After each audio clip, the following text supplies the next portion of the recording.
Welcome to Live and Work More Human. And today we're exploring what might sound like a bit of a controversial topic. Is leadership dead? Obviously not completely in the morgue, signed off, forget about it, never coming back. But we definitely have some really interesting data to delve into that suggests that leadership is having a bit of a branding crisis. So some of the data that we've seen, Lex, 40% of leaders have considered leaving their role to improve their work-life balance and well-being, according to a survey of almost 11,000 leaders by DDI. A comprehensive survey by RAND across 34 countries, 7,000 adults, found that 39% didn't want career progression, and 57% would reject a job if they thought it would have negative effects on their work-life balance. And according to a separate survey, Gen Z is 1.7 times more likely than other generations to consider leaving leadership roles because they want to protect their well-being. Leadership is at a bit of a crisis, it seems. What's your take on this situation? What do you think is really at the crux of this issue? Before we dive into the full episode, here's a quick message from our podcast partners. What if every organization could deeply understand and optimize the potential of its greatest asset, its people? Humanico blends cutting-edge insight with powerful organizational intelligence to give leaders a single, clear map of their people and how they thrive. Cut through the noise of disconnected tools and surveys. Humanico brings it all together into one dynamic, intuitive platform, empowering better decisions, wiser strategies, and stronger teams, so humans and organizations flourish. Humanico, putting people first at every level. To learn more, visit humanico.co/live and work more human. That's humanico.co/live and work more human. I think what we're seeing here, Sal, is a recalibration of values across generations. I think what we're seeing is younger generations, millennials and Gen Z, really have a good hard look at what is most important to them. I think in the past, we've seen things like status and symbols of success that come with status, like leadership positions and titles and related salary packages, really changing. And I think younger generations are recalibrating what it means to live a good life. And so I think this is part of where this is coming from. And I'd love to dive into this even more. But before we do, what's your hot take on this as just a sort of upfront topic? What do you think's driving it? I think there's a few factors at play, Lex. I think one of the things I've been thinking about particularly is just in the context of my own career, sort of, it wasn't that long ago that stability and security and longevity of a career was actually quite normal, where people would even stay in the same company their entire careers pretty much and sort of move through the roles and, sort of escalate through the hierarchy. And that's really blown apart these days. We're seeing a lot more gig work. We're seeing a lot more people moving through not just different organizations, but different careers themselves, different identities that they have. So I think we're seeing this is not sort of a linear shift. This is actually a bit of an explosion in terms of what it looks like, both from an individual perspective. So as we sort of navigate our own careers and move through things are very different to what they were 30, 40 years ago, because the parameters are different. But then also for organizations, that kind of expectation that if you give someone an okay salary and it's sort of semi-manageable, that you can expect them to stay with you for years, if not decades. I think there's a fundamental shift in work, and I don't think we have clear answers completely on exactly what that's going to look like in 5 or 10 years from now. I agree. And I just want to double click on something you said there, because I think it's an interesting point, and maybe we'll begin our journey of unpacking this here. And that is this idea that sort of the progression and the multifaceted nature of the career these days for millennials and Gen Z, I think is quite apparent. And I'll speak to the Deloitte Gen Z and Millennial report, where they actually found one of the pieces of data that they found in that report was that for these two particular generations, career progression was really important. So this looks like opportunities to develop your skill set as an individual, opportunities for training, opportunities to work on different projects with different teams, with different individuals. And I think what I'll speak to there is my own personal experience. And that is, I think we're viewing career progression differently these days as well. I think in the past, this was quite a linear thing. You perhaps came into an organization at a shop floor or a grassroots or a graduate level. You moved through to middle management, and then hopefully you move through to, say, a partner's role, a principal's role, a senior role in an organization. But what I think has been my experience as a millennial in the workforce is sort of lateral jumps to diversify my skill set. So rather than moving up the career ladder, moving sideways. So working on different projects where, my initial background as a new graduate was actually marketing. So shifting from the marketing domain, I then wanted to move into a more general management kind of domain. So for me, that looked like jumping from a marketing consultancy role into an arts and culture role, but actually having a team that I was responsible for managing. So it was the same pay grade. It was, the same level within an organization, middle management role, except it allowed me to develop and expand my interpersonal skills, my communication skills, my leadership skills. And for me, that felt like a growth opportunity, more so than stepping up the linear path into a senior marketing manager's role, where it would be more of the same, but more pay. And I do think that that is, and we also see sort of through social media as well, this idea of so many younger people having side hustles or personal projects that they really want to invest their time and energy in, and that being a really fulfilling, meaningful, and purposeful endeavor to pursue as well, outside the sort of typical career progression ladder. So I wonder what your thoughts are on that. So, For me, one of the pieces that immediately comes to mind, this won't surprise you given my background and my research area, is the sort of the burnout piece, because I think also a lot of these younger employees have seen either their own leaders or even their parents go through this career with all these expectations, this sort of linear path, but then have a crushing burnout at some point along that journey. And having seen that occur and seeing the ramifications of that, both from, physical, emotional, life perspective, like the impact of burnout on people, it's kind of a very stark awakening, I think, for these young people saying, "Oh, I don't want that. That's not worth it to me." No matter to some extent, what you offer me in terms of incentives, I don't want to be on that linear path. I want to diversify my life a little bit more. I want to be doing different things. And I also value creativity and curiosity perhaps more than just that certain outcome and that kind of playing the game by the rules that used to exist. So I think there's a lot of people who are sort of seeing those examples around them and sort of having that sort of stark realization of, this one precious life that I have, that's not how I want to be living it. 100%. And, it goes to your research in the anti burnout space as well around identity complexity. When our entire identity is contingent on the one role or the one title, that becomes a little fragile should anything happen in our career as well. So I do think it's a bit of an anti burnout play, whether we're conscious of it or not, when we're making these decisions.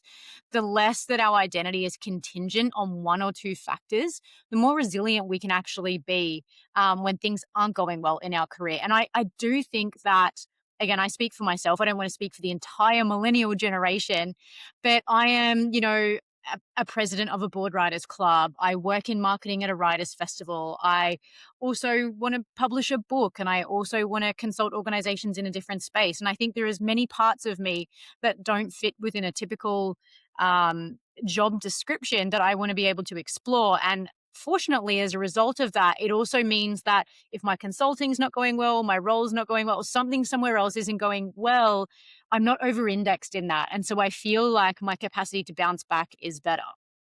I think it's an important point. What I just highlight there as well is just as long as we're careful that differentiating ourselves in this way and sort of hustling and using our side hustles as a way of, Yeah. creating extra meaning, as long as that in itself is not leading to burnout where we're Yeah. actually wearing ourselves out but by spreading ourselves too thin, then I think it's a really important approach. I think it's also one that we're seeing very predominantly from millennials and Gen Z in terms of just, looking at different aspects of who we are, being able to, do some DJing on a weekend, but also volunteering and all these kind of different ways that we can create meaning in our lives, and seeing that it doesn't and shouldn't just come from one office job as perhaps was the case, decades ago.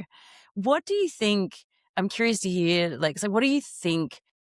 What are the organizations or where are the spaces where Gen Z are going to be leaning into leadership? Like, what does it have to look like for younger people to be interested in stepping into leadership roles? It's a really interesting one. And I think I'll answer this from two separate perspectives. I think the first key piece here that as organizations, we need to be really conscious of is how we make leadership roles attractive first and foremost. And to speak to the Deloitte research around Gen Z and millennials specifically, again, they highlighted three key factors that sort of need to be present.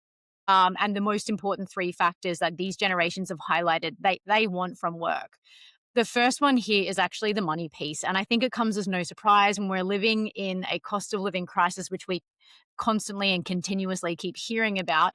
We need to be paying people as a fundamental the right amount of money to step into these roles. So that has to be there. I think to talk about the next two pieces here, we need to make sure that that's there first. Now, the second two are meaning and well-being. And I think the two of these sort of have a little bit of overlap as well, because I think, especially when we look at new research in the space of eudaimonic well-being, we know that meaning contributes to well-being and well-being contributes to meaning. So I think the two of these intersect quite a lot.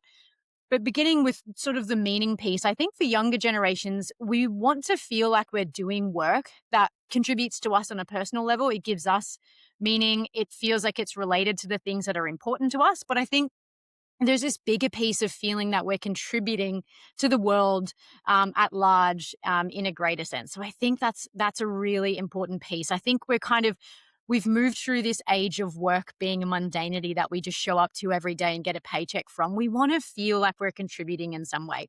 And I think that is really possible all the way down to your frontline employees. And I know some of the incredible people we've had on the podcast in the past. Zach Mercurio tells the lovely story about, the janitors at NASA and understanding their role in putting people on the moon. So I don't think it necessarily means we have to be only working in passion projects like wildlife protection and all these sorts of things. We just need to feel that our day-to-day has a contribution to something bigger than ourselves. And then obviously that second piece there is well-being. And I think there's a systemic element of this that organizations need to be aware and need to put in place to make sure that employees' working conditions positively contributes to their overall well-being.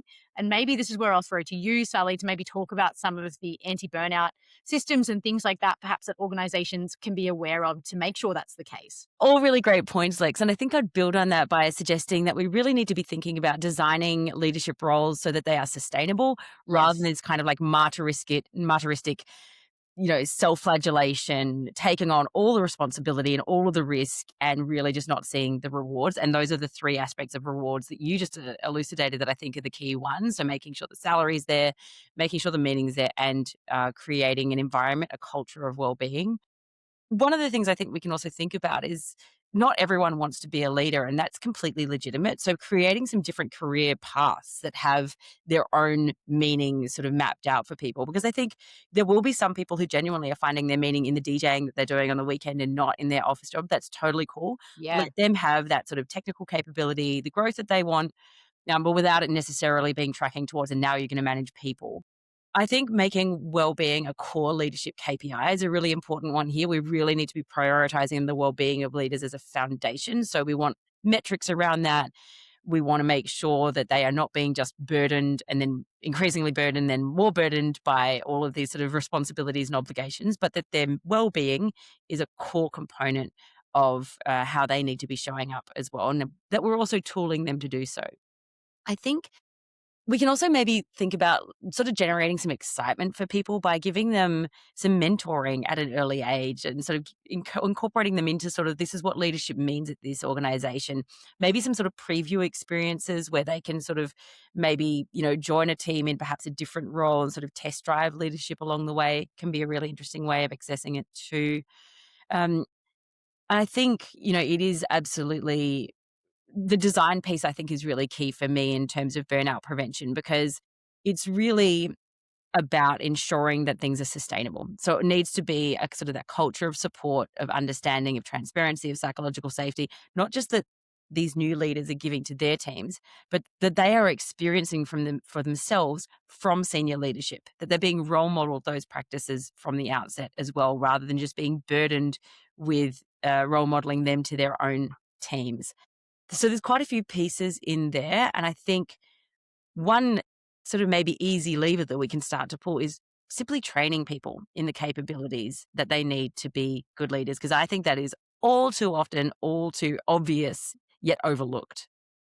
You're very right. And I think it's an interesting it's an interesting challenge because I think when we're looking at this from the generational perspective, one of the other things that the research highlighted was that autonomy was really important. And I think what happens with the transition from being an individual contributor as part of a team to being a leader is whether we whether we like it or not, there is a loss of autonomy in a way because we then have to be catering to the team. So our own personal time has to look a little different. Perhaps if we've been working remotely, we've been able to really dictate our own hours, but now suddenly we're stepping into a role where we've got to consider everyone else's calendars when they might or might not be able to meet.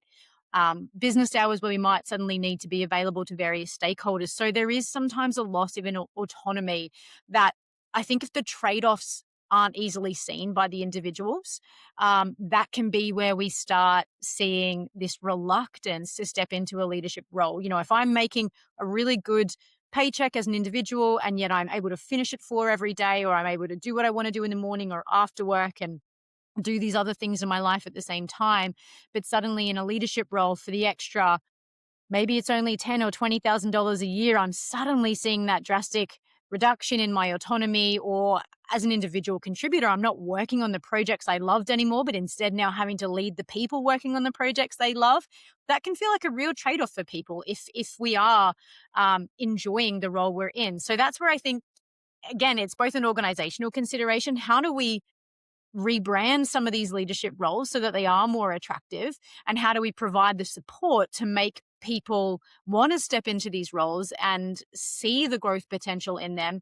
But I also think there's an element of people who are considering stepping into those leadership roles, really considering seriously if it is the right thing for them or not. Because as you mentioned, I do think in the last few years, we've sort of seen this um, this burgeoning field of leadership being the positions that we should all be striving for. And I don't think that's the case either. I don't think leadership is for everyone.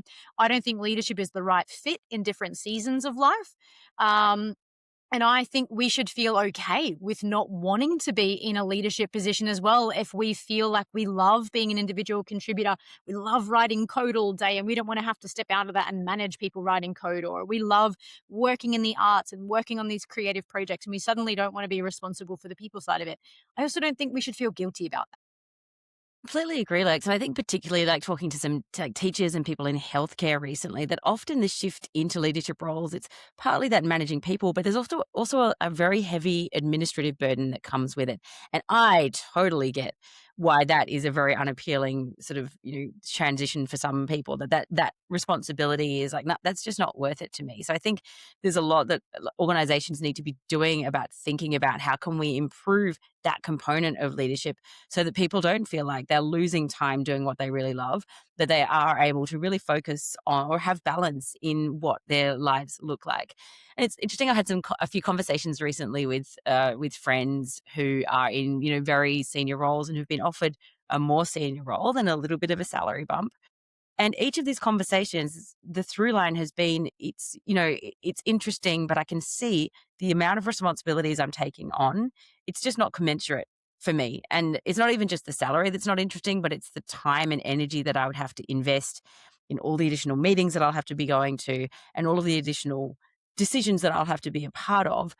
That's just not worth it to me. And I think there's perhaps, and this is, perhaps it will differ from one organization to the next, what levels we're sort of having to dial into here, where we need to be putting our focus. But I think that particularly, I guess, because it just happened over a few weeks that I was having these series of conversations like, I think this is a bit of an issue that people and cultural leaders need to be thinking about in organizations, because there's going to be perhaps a bit of an empty space at the top if people are sort of hitting a point where they're like, no, I'm leading and I'm leading enough for me at the moment. And I think the other elephant in the room that we need to talk about is the expectation of leaders being potentially in office as well.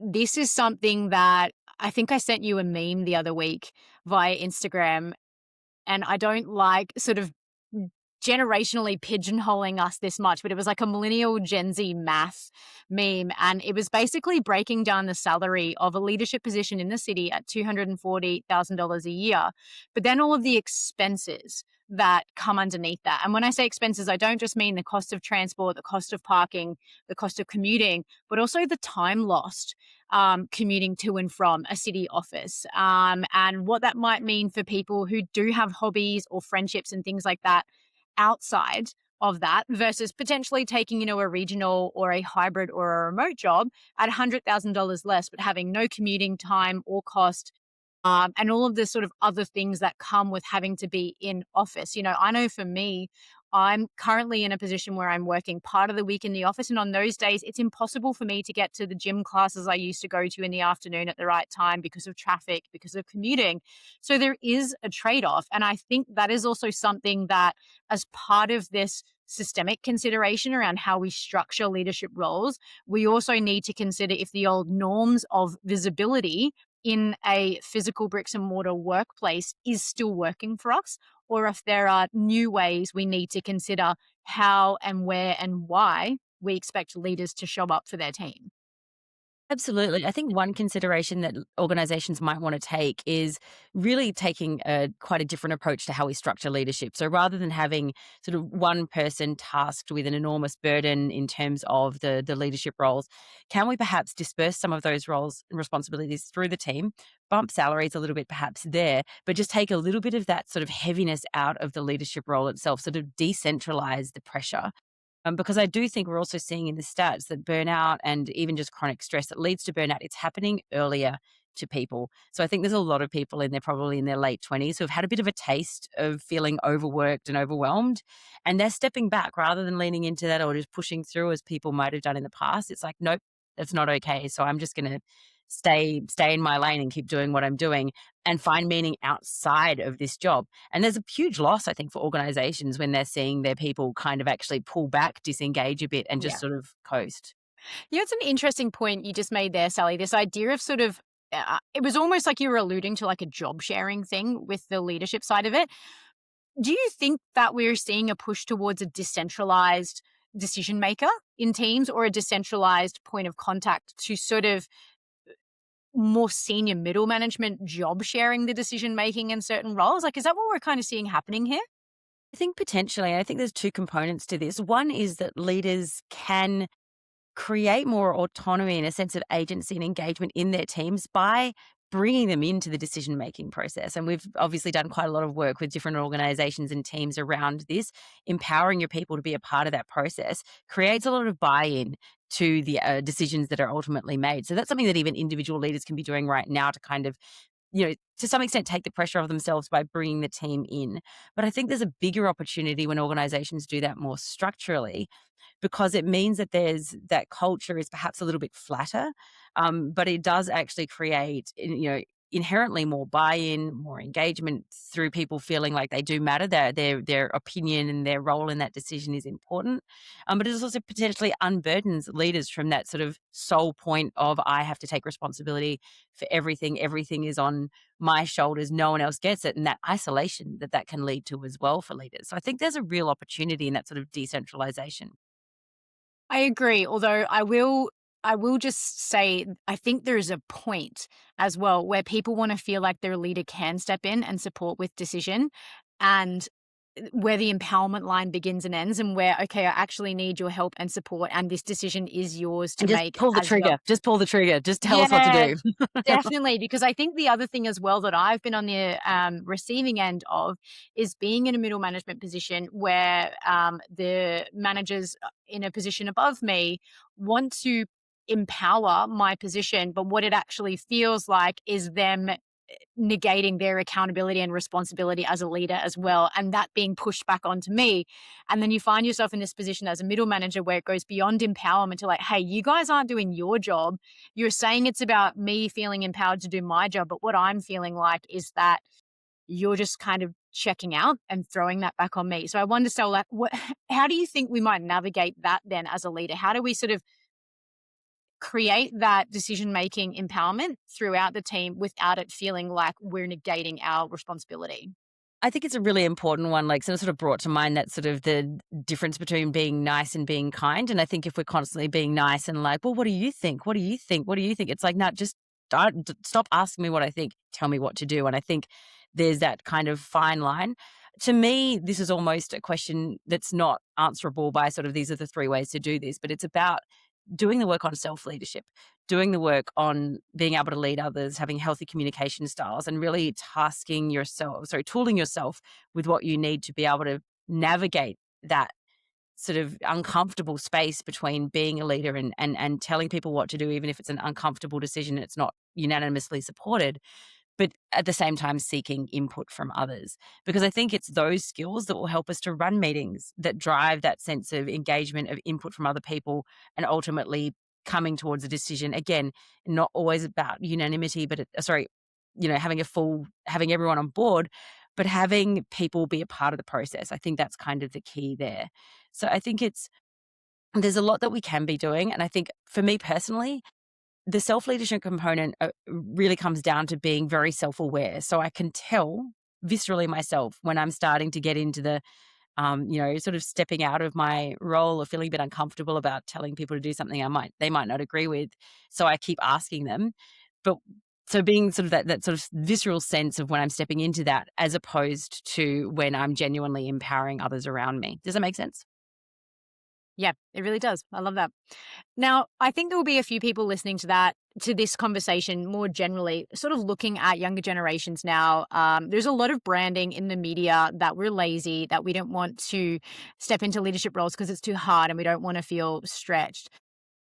What are your opinions on this sort of rhetoric floating around about how younger generations are doing work in 2026? I'm glad you asked, Lex, because I have a very vehement opinion about this, and that is that this is just smart people looking at the example that's being given to them. And obviously, having been through a catastrophic burnout myself and doing a lot of work in this space, seeing how much people of probably my generation, and this is generalization, but the older generations gave so much and got so little back. And particularly, I can imagine for younger people who had two parents who were working more than full time, giving so much of themselves to their work and being left either burnt out or unfulfilled. That is a very clear message. I think, and a very, understandable taking from that is to go, I don't want that for myself. I don't think younger generations don't want to work or are lazy. I think they want to work smarter. I think they want to find work that is important to them, that gives them a sense of meaning, but doesn't become all consuming so that they're not able to show up in the other aspects of their lives. I think it's intelligence. I think it's growth. I think it's fantastic. And I think organizations need to stop, particularly the older generation, people of my age going, well, they're just not, they just don't want to show up or want to work. Seeing that this is intelligence and being able to lean into that and meet those people where they are. And then you'll be able to get so much out of this younger generation in a different way to what that looked like perhaps 20 or 30 years ago. What's your take? It's an interesting one because as a millennial who's been branded a snowflake myself, it's it's a really interesting point. And I think there's merit to both sides of the conversation. I do think we are a generation who wants our cake and wants to eat it too. And I think that that's okay. I do think that we are the first sort of generation to start standing up to the capitalism model that has been apparent for a really long time. And I will speak really personally here, but this is my own anecdotal experience. As I grew up, with a father who worked extraordinarily hard, shift work, who worked away for months at a time when we were children. And he would take a few weeks off every year at Christmas, and that was really the only time we got to spend with Dad. Dad would be at work before I woke up as a kid, and he would be home after I'd gone to bed as a kid. Sometimes on a Friday night, we were allowed to stay up late and wait for Dad, and he'd bring home ice cream.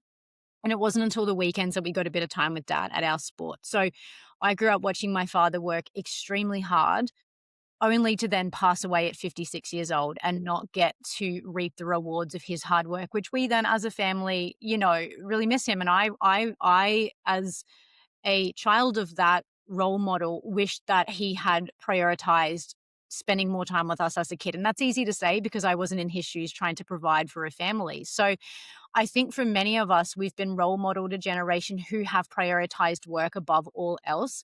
And I love that about my father because it provided me the opportunities I've had as a child and now as a young adult and now in my mid 30s. There's work ethic values that I've inherited as a result of that. And I still want to be here to spend time with my children when I have them, to be able to contribute to my community outside of my workplace as well. So I think what we're seeing is a pushback and a bit of an anti-capitalism shift here, which I am totally here for. And I do still think that we do need to consider what roles are worth stretching ourselves for and the trade-off of what this might look like in other levels as well. So it's a really, really interesting conversation. And I do think so much of our own individual personal experience comes into how we perceive this scenario. I happen to be someone who works really hard and is probably on, to your point earlier, Sally, over-indexed in all the things I do and all the ways I'm trying to make money to pay my mortgage and further my career. But I do still think that we can learn a lot from millennials and Gen Z about how we are pushing back about work being the entirety sum of our existence and importance.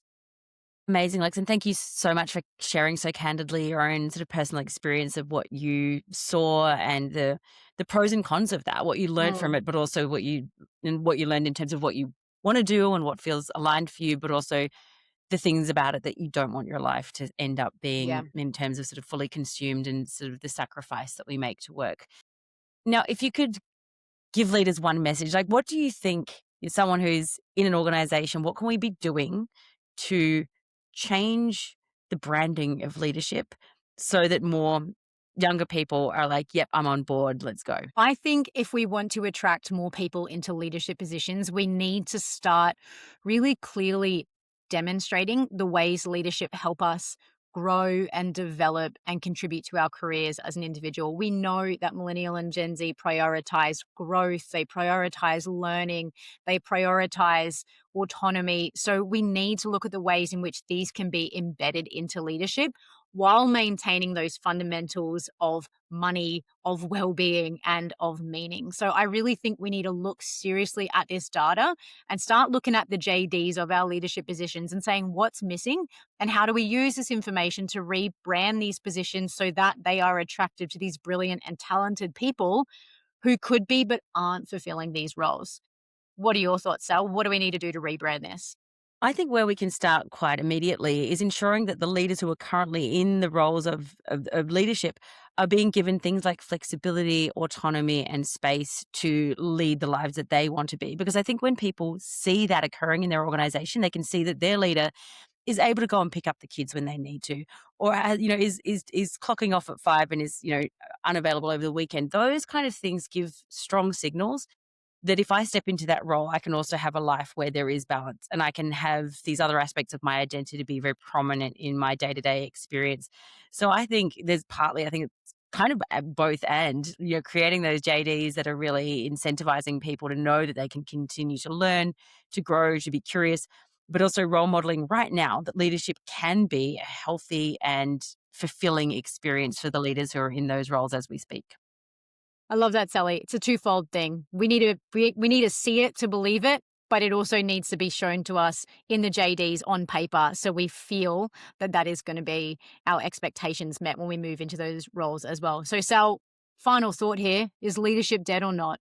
Look, I think leadership is, it's maybe had a couple of visits to the doctor. It's there's some issues. We've surfaced some issues. I don't think it's dead. I think it's actually potentially a really exciting thing for us to be able to rebrand, but it does need a rebrand. What are your thoughts, Lex? I think it's alive and well. We just need to work on that rebrand and positioning to make sure that people can see that leadership is an incredible opportunity for growth and having your own personal needs met at the same time. Love it. Couldn't have said it better. Thanks so much for sitting down together again. It's been so much fun to chat. Thanks for being with us for this episode of Live and Work More Human. If you'd like to learn more about today's guest, you can find all the details in our show notes or visit us at liveandworkmorhuman.com. morehuman.com. We'll see you next time.